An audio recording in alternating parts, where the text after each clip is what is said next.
everyone. Welcome to another episode of Infamous Federal Prisoners with Jack Powers as your host. Look, we're going to be talking about the biggest Ponzi scheme in history. $65 billion scheme by Bernie Madoff. First, let me ask you this. Will you right now go ahead and hit that subscribe button? Please. I need you to help me, and you're actually helping yourself and others when you do that. But let's get back to the story. Because Bernie Madoff is a name that everybody knows. Everybody. Who doesn't know Bernie Madoff, right? Biggest Ponzi scheme in history. $65 billion. Now, how does a Ponzi scheme work? Basically, it's this. You get a group of investors. You tell them that you're going to give them big returns. They invest with you. They put their money in your hands, and you get another group of investors underneath them. So you're taking from that underneath group to pay that top group, to pay them the 18%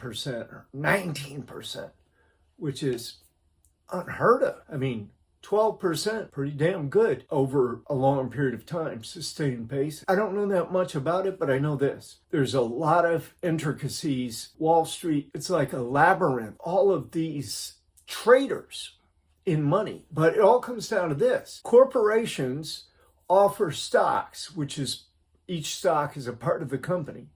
They offer these for a certain amount of money. And the corporations offer these stocks so that the corporations can go ahead and have capital monies to build out their business, to scale up. Meanwhile, the people who are investing are thinking, okay, when this company scales up, their product or services or both are so good, we're going to make a lot of money on this. We're going to make a percentage back on our money, better than a bank can pay us, which, isn't hard to do because banks aren't paying that much these days. So they invest. Now, Bernie was running a scheme from early on, probably in the early 80s. He started this.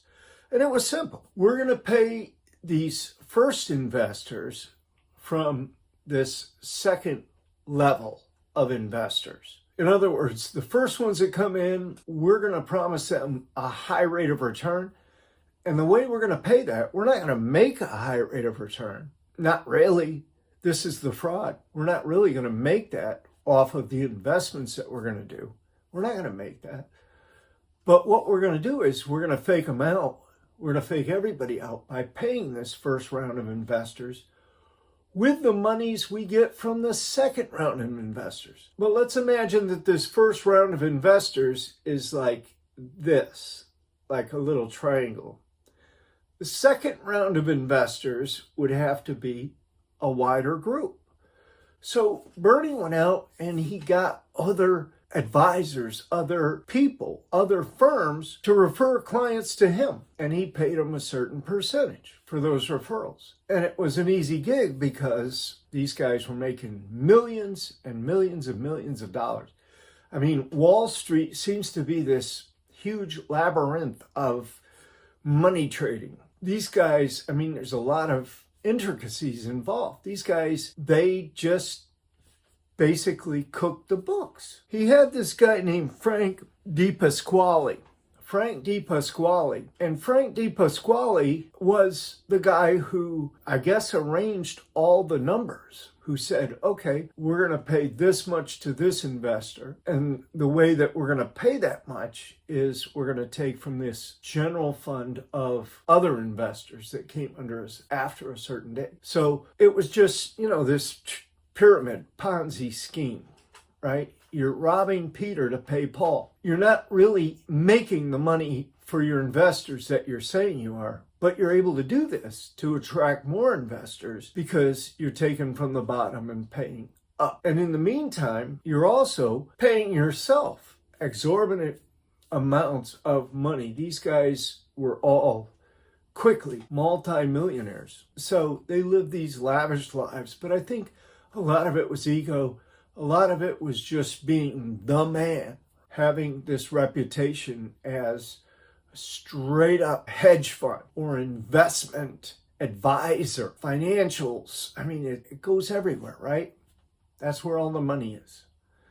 So Wall Street is this just big cauldron of investments and advisors and funds, different types of funds that you can invest in. So yeah, I mean, he just built this up to the point where it was astronomical. And the SEC, the Security and Exchange Commission, didn't do their due diligence. They were either paid off by Madoff or his associates, or they just were incompetent, lackluster, didn't do their jobs. Does that surprise anybody? They should have caught this early on. They should have, they've got top-notch accountants.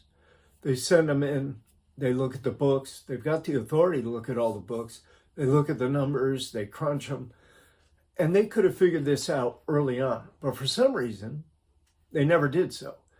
And that reason was that Bernie Madoff never registered, never had the funds that were referring clients to him. He never had them register. They didn't register. He didn't register with the SEC. So they kind of ducked all that kind of surveillance. But nevertheless, SEC should have been on his job and should have known that he was violating the law way back when. The long and the short of this is that Bernie Madoff had legitimate business on Wall Street. Built it up, 40 years in the industry. He had a lot of innovations and ideas. He was one of the first to, promote after-hours investing, internet investing, day trading, stuff like that. So, and his brokers were well paid. Everybody was well paid. Everybody was happy. It was a place you wanted to work for. You wanted to work if you were a broker. So he had the setup for success anyway. Why would Bernie Madoff, why would he commit this fraud? Why would he, for a second, consider getting involved in this?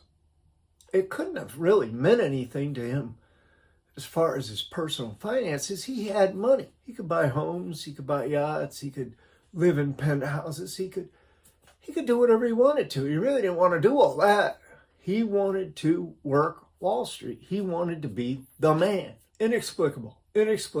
Well, what happened to Bernie Madoff was in 2008, everything came crashing down. He was indicted, he was convicted, he got a 150-year sentence. And the Bureau of Prisons designated him to Butner, North Carolina, the medical center.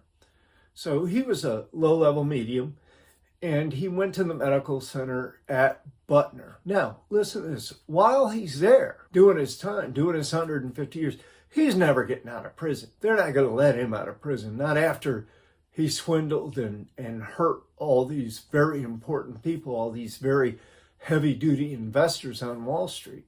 $65 billion. They're not going to let him walk. He's not going to walk the streets again. But what does he care? He's 70-something years old. I think he just accepted this as part and parcel to, I think he almost expected that sooner or later this had to happen. He was probably surprised that it didn't happen earlier. He probably expected it all to happen. Maybe he wanted to bring the roof down on himself like Samson and Delilah. Samson pushing against the pillars and bringing everything down on himself. This had consequences. This had a ripple effect. His son Mark hanged himself with a dog leash because of what his father did, because his sons were involved in the business with him as well. And they just, the pressure must have just been overwhelming for them. He hanged himself with a dog leash in his home while his father was in prison. And we all know that Bernie Madoff himself died at Butner not that long ago, but he was only in his 70s when he died. It just doesn't make any sense. Doesn't make any sense. None. You got to be a little bit smarter than that.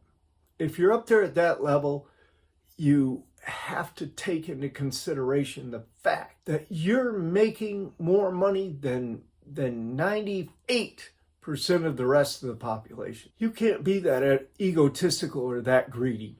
You just can't be. Especially when you run afoul of the people who are trusting you, the people who are putting their money in your hands and trusting you in what you say to invest their monies and get them a good return. He failed many thousands of people who trusted in him. And for what? How did it all turn out in the end? Not very well. Not very well. You have to leave your wife alone in New York. You go into prison, into a federal prison setting. Yeah, maybe you get along all right there and regain a little bit of your health, but your son commits suicide because of this. Everybody hates you. You're no good anymore. Your name will always be associated with the biggest Ponzi scheme in history, in American history.